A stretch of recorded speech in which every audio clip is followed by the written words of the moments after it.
안녕하세요 여러분, 개발 읽어주는 남자 엄도사입니다. 오늘 여러분들에게 소개해드릴 성경 속 인물은 뽕나무에 올라간 사나이 삭개오입니다. 삭개오가 살고 있던 동네는 여리고라는 도시였습니다. 이 여리고는 교통의 요충지로서 여러 나라를 연결하는 교차로로 활발한 무역이 이루어지는 도시였습니다. 그래서 이곳에는 항상 많은 사람들로 붐볐습니다.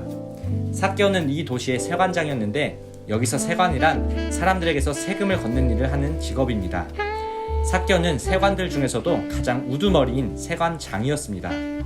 그런데 이 당시 세관이라고 하면 죄인 취급을 당했습니다.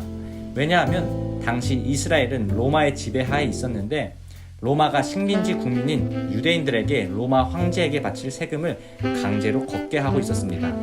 그리고 그 일을 같은 민족인 유대인들 중에 세관을 세워 다른 유대인들의 돈을 강제로 빼앗게 한 것입니다. 그렇게 빼앗은 돈을 로마에 바치고 나머지는 자신들이 착복하였습니다. 이러한 이유로 세관은 같은 유대인들에게 있어서 배신자이자 매국노였습니다. 또한 삭개오에게는 치명적인 약점이 한 가지 있었는데, 그것은 바로 그의 키가 매우 작았다는 것입니다. 그래서 예수님께서 여리고를 지나가실 때에 키가 큰 사람들에 의해 앞이 가려 예수님을 볼 수 없었습니다. 그러나 그에게는 숨겨진 최고의 스킬이 있었습니다. 그것은 바로 뽕나무 타기였습니다. 그는 예수님을 보기 위해 자신의 자존심이나 체면을 따지지 않고 뽕나무 위로 올라갔습니다. 그리고 뽕나무 위에 올라간 삭개오를 예수님께서 아시고 그의 이름을 부르셨습니다. 삭개오야, 어서 내려오너라. 내가 오늘 너희 집에 하룻밤 묵어야 되겠다.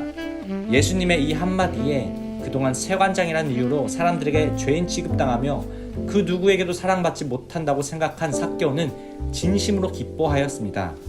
그리고 그 순간 삭개오의 마음 가운데 변화가 생겼습니다. 그동안 자신의 욕심을 채우기 위해 모아두었던 돈을 가난한 사람을 위해 사용하겠다고 고백을 한 것입니다.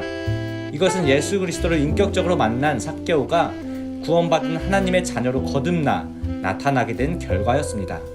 이처럼 예수님을 만난다는 것은 우리의 삶에 완벽한 반전을 가져다 줍니다.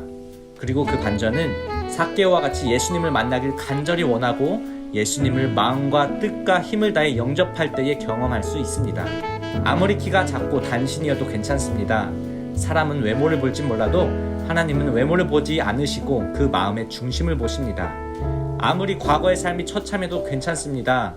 예수님은 모든 이들에게 구원의 길을 열어두셨고, 그 예수님을 믿고 영접할 때에 우리는 죄사함 받고 구원받은 하나님의 자녀로 거듭날 수 있습니다.